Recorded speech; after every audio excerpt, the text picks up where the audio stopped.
Visiting the pyramids is a lifelong dream to many people, but according to the latest US Embassy warning, it is not so safe these days to visit the area. The warning is condemned by Egyptian authorities, although tour guides say there is some truth in these concerns.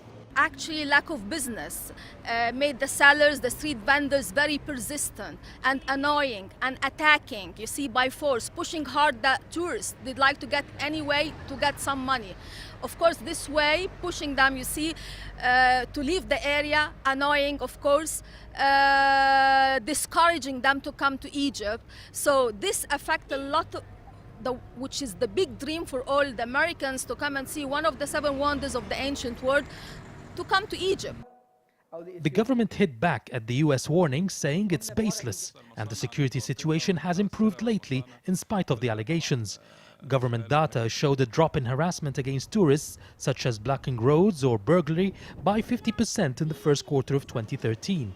Meanwhile, the warning by the US Embassy has had harmful effects on tourism in the past. The warning that came from the American Embassy will definitely put a number of people off from coming to the pyramid. And not coming to the pyramid, that means not coming to Egypt, because there's a large number of people. They come for the one-day trip.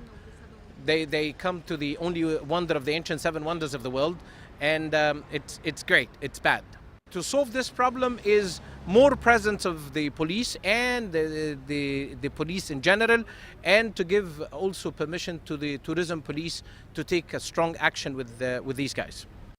The latest figures announced by the Ministry of Tourism show an increase in tourist flow by 20% in the last 3 months, a sign of growing confidence in Egypt's efforts to retain security and stability.